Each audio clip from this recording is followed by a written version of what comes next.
ராதாகிருஷ்ணன் அப்படின்னு ஒருத்தர் ஆன்லைனில் முறையாக லோன் வாங்குறது எப்படி அப்படின்னு சொல்லிட்டு நம்ம கமெண்ட் பண்ணியிருக்காரு. அதை பற்றி இன்றைக்கி நம்ம பார்க்கலாம். ஆக்சுவலாக அவர் என்ன கேட்டிருக்காரு அப்படின்னா, ஆன்லைனில் நிறைய ஸ்கேம்ஸ் இந்த மாதிரிலாம் நடக்குது, இதுலேருந்து தப்பிச்சு ப்ராப்பராக எப்படி லோன் வாங்குறது அப்படிங்கிற டீட்டெயில் தான் கேட்டிருக்காரு.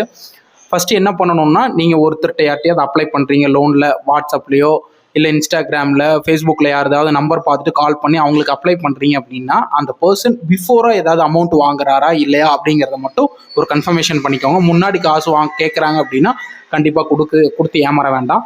அதுக்கப்புறம் நீங்கள் ஏதாவது மொபைல் அப்ளிகேஷன் ப்ளே ஸ்டோர்லலாம் நீங்கள் நிறையா பர்சனல் லோன் ஆப்ஸ் இருக்குது, அதில் போய் லோன் வாங்குறீங்க அப்படின்னா ஃபஸ்ட்டு ஒரு ஆப்பில் போய் வாங்க போகணும்னு டிசைட் பண்ணுறீங்கன்னா அந்த ஆப்போட நேமை கூகுளில் போட்டு அது ஆர்பிஐ கண்ட்ரோலுக்கு கீழே வருதா அப்படிங்கிறத ஒரு தடவை ரீசெக் பண்ணிக்கோங்க. உதாரணத்துக்கு ஒரு கிரெடிட் பில் லோன் எடுக்கிறீங்க அப்படின்னா கிரெடிட் பி நேமை போட்டு இது ஆர்பிஐயோட கண்ட்ரோலில் வருதா இல்லையா அப்படிங்கிறத செக் பண்ணி, ஆர்பிஐ கண்ட்ரோலில் வந்துச்சுன்னா அது சேஃபான ஆப், நீங்கள் தைரியமாக எடுக்கலாம்.